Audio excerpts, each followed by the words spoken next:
Hello বন্ধুরা, good নুন। কেমন আছো সবাই? বাড়িতে এসে গেছি। আবার বাড়িতে এসে রান্না বান্না, আজকে কাটা পোনা রান্না করব লাউ শাক দিয়ে, আলু দিয়ে। দেখো কেমন করে করছি। আমার রান্নাগুলো একটুখানি কি বলবো কি বলবো বলতে পারছি না। মানে যা থাকে তাই দিয়েই রান্না করি আমি, তো সেটা বেশি ভালো হয়।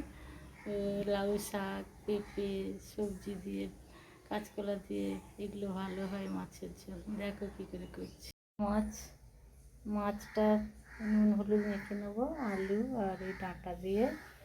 ডাঁটা মানে এটা লাউ শাক, খুব ভালো লাগবে খেতে। মাছগুলো ভেজে নেবো, একদম লাল করে ভাজবো মাছগুলো।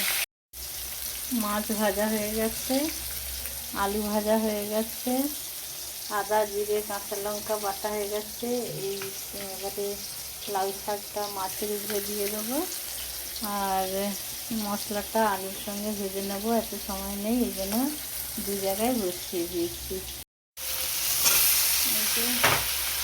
দিয়ে দিলাম শাকটা, এর উপরে দিয়ে দিলাম, জল দিয়ে দেবো। মশলা কিছু নেই, যা দেওয়ার দিয়ে দিয়েছি। আমার খুব তাড়াতাড়ি রান্না, এটা ঢাকা দিয়ে দেবো। নুন দিয়ে দিয়েছি, দেখতে থাকে বন্ধুরা। হয়ে গেছে মাছের ঝোল, রেডি।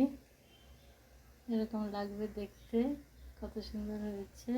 হ্যালো বন্ধুরা, দেখেছো আমি কি কম সময়ে রান্না করি। আমার কাছে আর টাইম নেই, তাড়াতাড়ি রান্না করি।